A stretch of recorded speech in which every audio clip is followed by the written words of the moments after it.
Hi everyone, I'm JD. Welcome back to my channel and day 4 of the Etsy launch giveaway for Willowbound Journals. For this giveaway it is pack number 3, I think it is, of my art journaling cards which are in my shop. 10 to a pack, and I will go through the stories behind these artworks, and this is one of the Faith series ones. So yeah, I'll chat about it and then that will help let you know if you would like to enter or not. So this one is called Fierce Love, and it's got mental health journey story behind it. About 2 years ago struggled with depression, and there was this book that really helped me through, almost kind of saved my life kind of thing. And it's called Eat, Pray, Love by Elizabeth Gilbert, and God just spoke to me through that in such a powerful way. What I got through that was, there was this section where Liz went to, I think it was India, and she was in an ashram. I don't know how you say it properly, and it was a long time since I read it, so I'm sorry if I got the details wrong. But she had this moment where she felt a fierce love for her. And in that moment, as I was reading that, I felt a fierce love for me. And it's exactly what I needed at the time, because the battle with depression is such a fierce one, and I felt like it was just, an absolute fierce battle. And God's love, I never really saw it as a fierce thing, and this was the first time where I connected the word fierce with his love. And he was just saying, yeah, my love is fierce, and it is as fierce, no, more fierce than your battle with depression. And what I got from that was, he was just, as much as I was struggling and fighting against depression, God was fighting even more. He was fiercely battling for me because of his love, because he loves me so much that, yeah, he just was holding on to me so tightly, and he would get me through no matter what, because of how fierce his love is for me. So it was just so encouraging for me. In some moments I can doubt God's love for me, and especially when you're going through depression, you can be like, oh, I'm such a failure, he must be so disappointed in me, that kind of thing. And this was just like, no, I had no idea how fierce his love was. And he was just like, no way, nothing is going to take away my love from you, nothing, not depression, not anything. So so that was really great to hold on to, and especially when you're dealing with self-hatred and that kind of thing. This just helped me so much. And the quote that goes with this one is, God's love is as fierce as a lion's roar and as reliable as his rainbow. And rainbows for me represent God's promises, and by default God's love, because that's the strongest promise that I rely on, is his love. Whenever things are shaky, or I doubt myself, or feeling unworthy and unlovable, it's God's love that is my rock. This one is called One Tree, and it's about how when I went on this mission trip into the middle of nowhere, like desert, bush, and red soil, Australia, red soil, and scrubby little trees growing here and there. And so we go out into the middle of nowhere, and there's this beautiful area where we did this camp, and it was like an oasis, just stunning, beautiful water. And the community that came together there was just so much joy and life. And it spoke to me about how when people come together in community, there is life. And when people come together in unity, there is that joy. And no matter our differences in opinions or perspectives, and even our differences in beliefs, and even our differences in values, no matter about all of those things, when we come together, we can still create something so beautiful and flourishing and life-giving. And so I was just really taken by that idea. So all these leaves represent a different person, and together, when we come together, we're creating something beautiful. This one is called Safe in a Storm, And I actually have a bookmark for this one that I didn't show, but yeah, this took a long time, if you can see that, with a blue fine liner. But I like detail, so, and I'm kind of known, my personality is, I'm known for being meticulous and very detailed, so um, this one's about, similar to that bookmark where the chaos one, no matter how stormy things are on the outside, we are safe in the heart of God. And actually, the story behind this one was, again, when I moved to Bowen, terrified. Have I made the wrong decision? What am I doing here? Is this a mistake? And the story in the Bible about the disciples crossing the lake, and then the storm coming, and that spoke to me for the first time in a really tangible way because of what I was going through. I connected with it on a whole nother level. And in that story, what Jesus says to his disciples is, cross over to the other side. And then the storm comes, so they're in the boat and the storm comes and they're freaking out, as you would. But Jesus is just like, is it that one? Be still, and the waves stop and the wind stops. And he gets them to the other side of the lake. And that just spoke to me about how if God tells you to do something, he'll get you there. It might be a rocky, rocky road to get there, and it might be really confusing and scary, but if he says do something, he'll get you there. And that just reassured me that, yeah, I was in the right place. I did hear from him that I was meant to be where I am, and the storm was okay. I was safe with him, and he would, bring everything to be okay. This one's kind of similar, but more to do with my depression journey. When I first struggled with it, I kept it really quiet. So for a year, I didn't tell anyone, and it was that made it worse, basically, when you don't express it. And because it was a shame, right? I didn't want to tell anyone because I was feeling so much shame about feeling depression. But what I learnt was, as soon as I told someone, it was like the hugest relief and joy. And it was like half the depression was gone just through telling someone. And I was like, wow, that is powerful. Like, just, and ever since then, I am pretty much an open book about depression now because I saw firsthand how helpful it was. And also, my goodness, when I told people, the amount of people who told me back that they also struggled with depression, I was like, man, why didn't I tell people before? So that's why I am very open about it on my channel as well. So, and this one is just about how also I really struggled with telling God how I felt. I only ever told him good things, like when I was happy, that's when I would talk to him. But I never brought my sad self to him or my angry self to him. And because I didn't want to make him angry, like that I was angry or something, I don't know.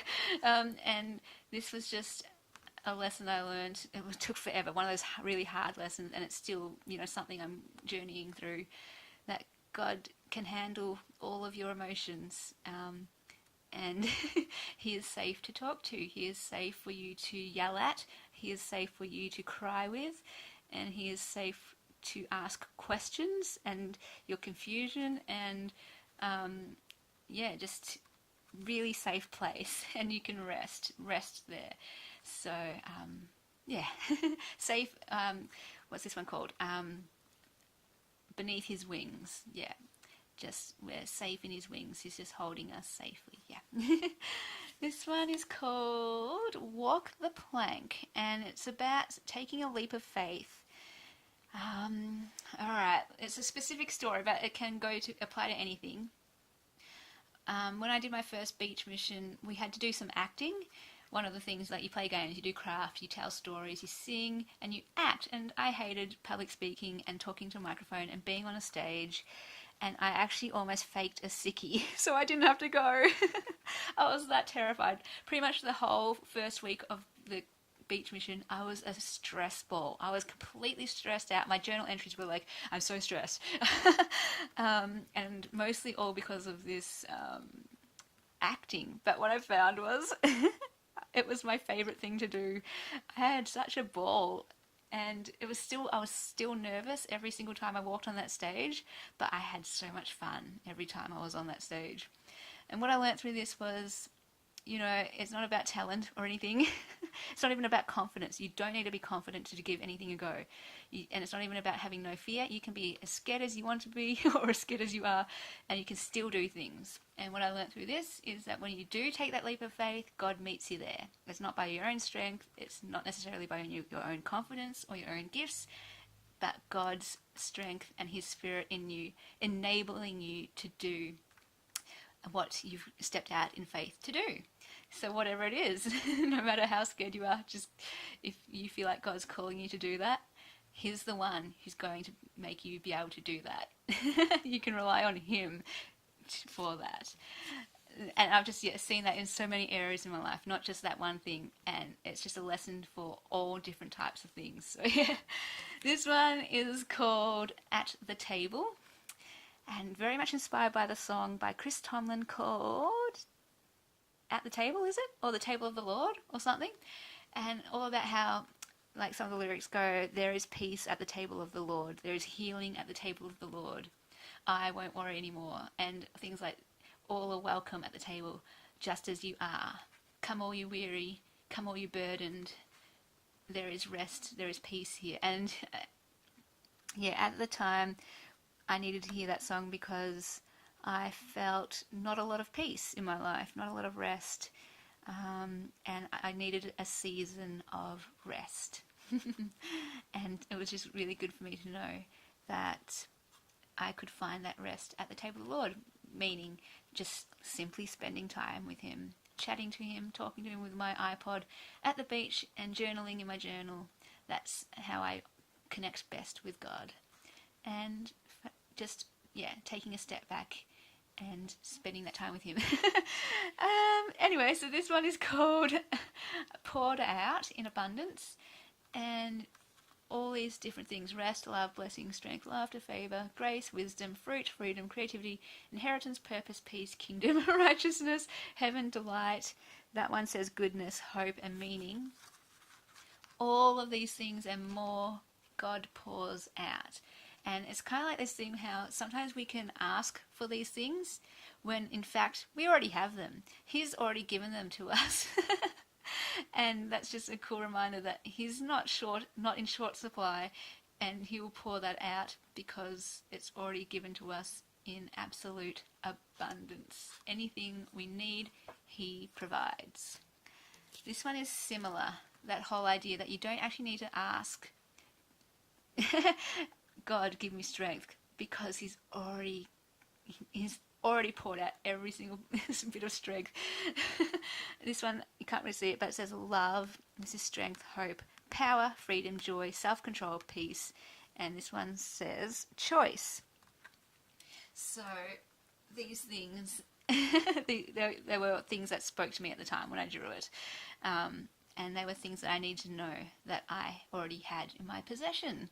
But often for me, I just leave them on the shelf and they go unused because I think that I don't have them.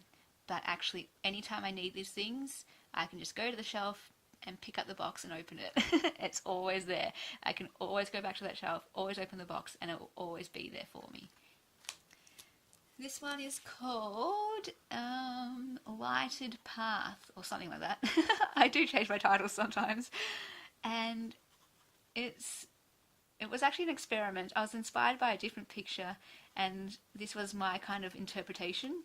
And I really love it, with the bright colours and the blues and these beautiful lights. And my friend said it reminded her of the scripture, your word is a light unto my path, a lamp unto my feet, or something like that. And I thought, that's perfect. So that's what this one is about. And then this one is called, I was tossing up between faith or trust, which they're kind of similar.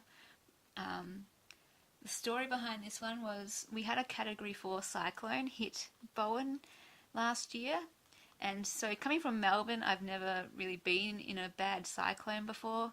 And in the lead up, the reports were saying things like it could flatten Bowen, it could develop into Category 5 and flatten the town. Things like there could have been a storm surge because it also coincided with a king tide, and we're right on the coast. Like literally, to get to the beach is like a 2-minute walk for me, maybe even a minute. Literally, just go out my door, turn right, and there it is, down there. And yeah, so that in our area especially, there was worries that our whole house could have been flooded to the ceiling. And so I was a little scared. And the 2 days leading up to it, you go to the shop, not a single loaf of bread on the shelves. It was weird. It was so weird. And things like people were going to the bank to get money out because the power was going to get cut off for the cyclone and no one would have access to money like ATM or EFTPOS. So everyone was getting money out. Everyone was stocking up on food.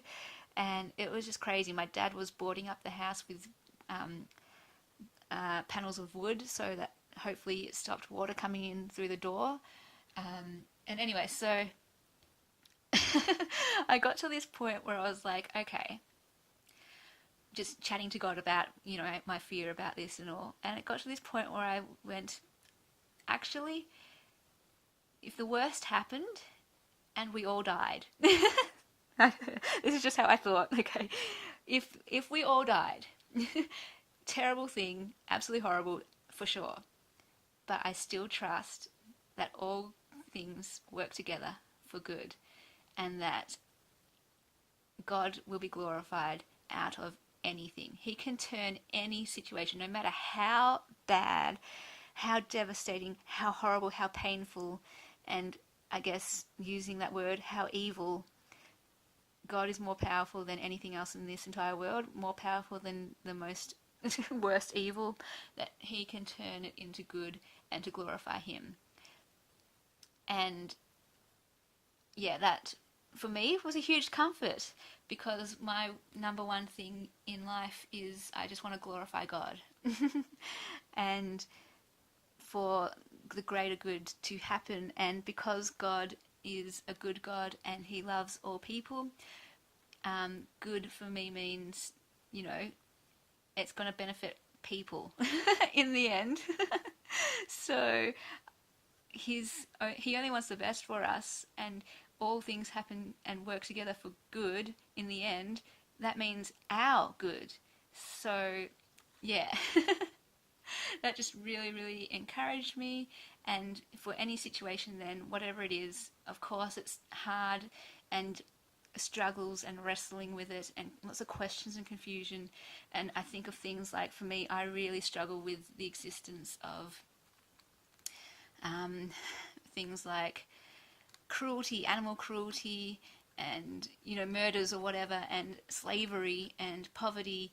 And yeah, it is a comfort to me that all things in the end will work together for good, and that's God's responsibility. Like he's taking ownership of all of this and working that for good.